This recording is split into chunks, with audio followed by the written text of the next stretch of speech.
नमस्कार दोस्तों, हम आपको बता रहे थे भारत का इतिहास, जिसमें हम आपको प्राचीन इतिहास के बारे में बता रहे थे मिलती है, जिसमें हम आपको 3 स्रोतों के बारे में इसके पहले वीडियो में बता चुके हैं। आज हम आपको एकदम लास्ट वाला स्रोत बताएंगे, तो जिसमें हम आपको एक वीडियो में धार्मिक ग्रंथ और ऐतिहासिक ग्रंथ के बारे में बताए हैं। उसके बाद हम आपको विदेशियों का विवरण बताए हैं कि विदेशियों के आने से जो पुस्तकें हैं उससे क्या क्या हमें जानकारी मिली है।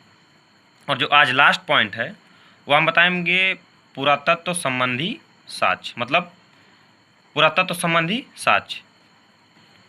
ठीक है, तो ये हम आज लास्ट पॉइंट बताने जा रहे हैं, पुरातत्व संबंधी साक्ष्य। इससे जो हमारे प्राचीन इतिहास के बारे में जानकारी मिली है वो बताएंगे। और बताने से पहले हमारे यूट्यूब चैनल लेट्स नो को सब्सक्राइब जरूर करें।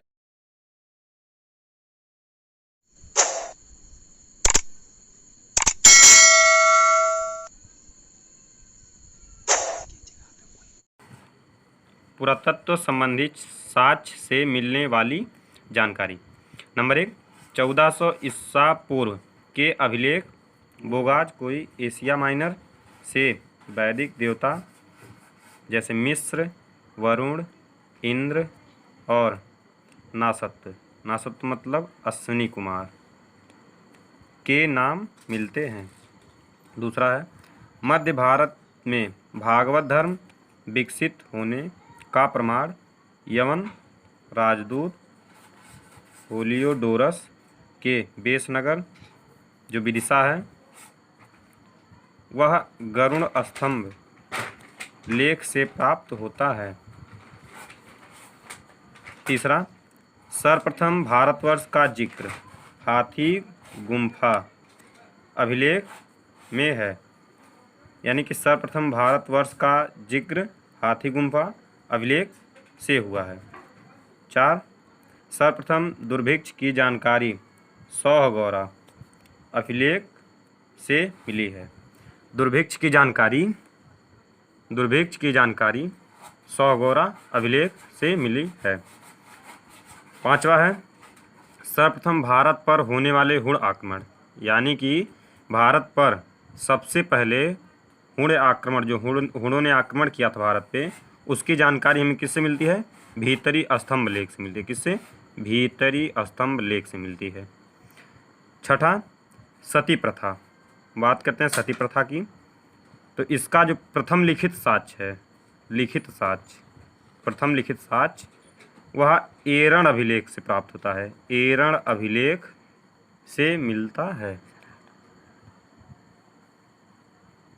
उस समय भानुगुप्त का शासन था। जिस समय यह एरण अभिलेख से मिली है साक्ष्य सती प्रथा का, उस समय शासनकाल था भानुगुप्त का। 7वां, सातवाहन राजाओं जो थे का पूरा इतिहास, जो सातवाहन राजा थे उनका जो पूरा इतिहास, संपूर्ण इतिहास उनके अभिलेखों के आधार पर मिला है। इसमें अभिलेख का नाम नहीं दिया गया है, लेकिन उस समय जो अभिलेख मिला है वह यह बताता है, उससे यह मिला है कि वह सातवाहन राजाओं का पूरा इतिहास उससे मिल गया है जानकारी। 8वां, गर्तावास मतलब गड्ढा घर का साक्ष्य बुर्जहोम बना खाली तो ले जाए नौपाषाणिक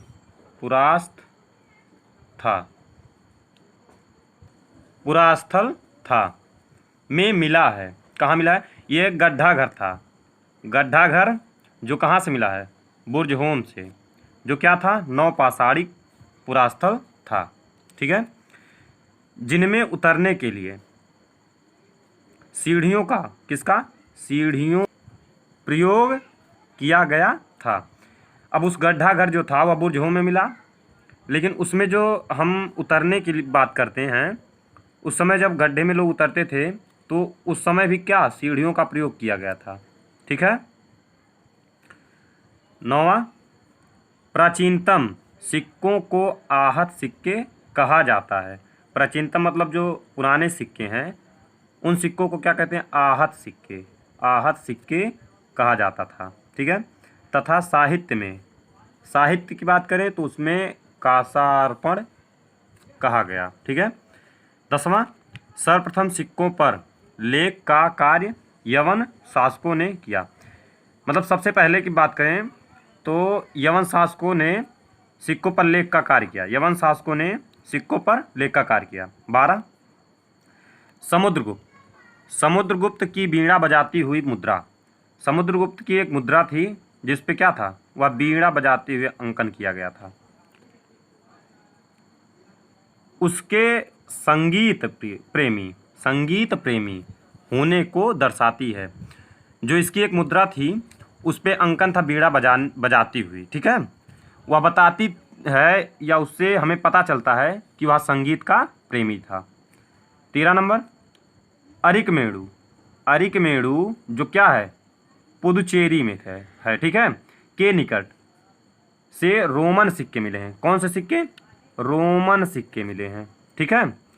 अब भारत का स्तंभ क्या दिया, भारत का संबंध, उस समय भारत का संबंध सबसे पहले किससे हुआ था, भारत का संबंध जो है किससे हुआ था। सबसे पहले नंबर 1 की बात करें तो वर्मा की बात, जिसे सुवर्ण भूमि कहते हैं। क्या कहते हैं, सुवर्ण भूमि, जिसे इस समय क्या कहा जाता है, म्यांमार नाम से जाना जाता है। दूसरा मलाया, क्या, मलाया, जिसे हम बोलते हैं स्वर्ण भूमि, मलाया को स्वर्ण भूमि बोलते हैं। तीसरा कंबोडिया, कंबोडिया की बात करें तो इसे कंबोज के नाम से जाना जाता है।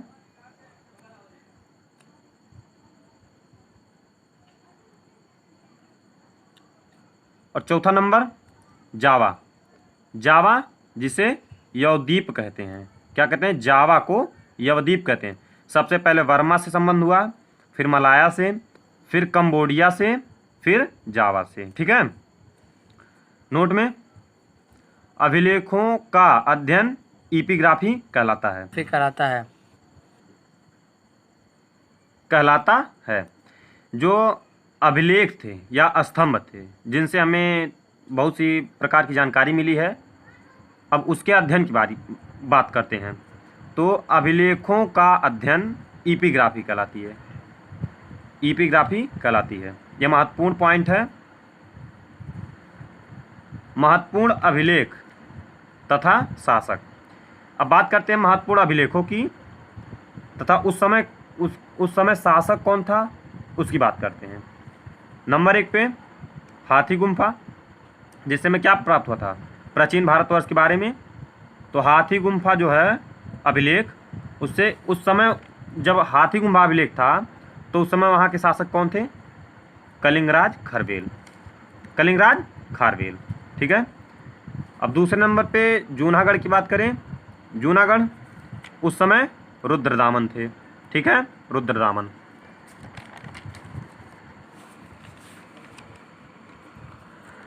और तीसरा है प्रयाग स्तंभ लेख। क्या, प्रयाग स्तंभ लेख। उस समय शासक समुद्रगुप्त थे, समुद्रगुप्त। चौथा है एहोल अभिलेख, एहोल अभिलेख। उस समय कौन थे, पुलकेशियन द्वितीय, पुलकेशियन सेकंड। पांचवा है नासिक अभिलेख, नासिक अभिलेख।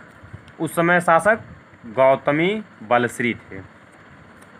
छठा है मंदसौरा अभिलेख। उस समय शासक मालवा नरेश यशोवर्मन थे। कौन थे, मालवा नरेश यशोवर्मन। सातवीं की बात करें तो ग्वालियर, क्या है, ग्वालियर, ग्वालियर अभिलेख। उस समय प्रतिहार नरेश भोज थे। आठवां भीतरी अभिलेख। उस समय शासक स्कंदगुप्त थे। नौवां देवपाड़ा, देवपाड़ा अभिलेख। उस समय बंगाल शासक विजयसेन थे। कौन थे, बंगाल शासक विजय। इसके बारे में बताते हैं। तो उस समय प्राचीन में जो मंदिर कला शैली थी उसके बारे में बता रहे हैं। उत्तर भारत की मंदिरों की कला शैली नागर शैली थी। दक्षिण भारत के मंदिरों की कला शैली द्रविड़ शैली थी।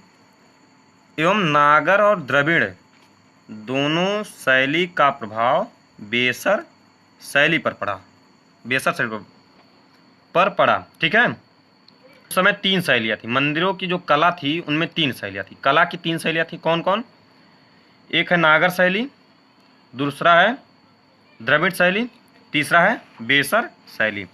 उत्तर भारत में नागर शैली और दक्षिण भारत में द्रविड़ शैली, और दोनों का प्रभाव जो पड़ा वह बेसर शैली पर पड़ा।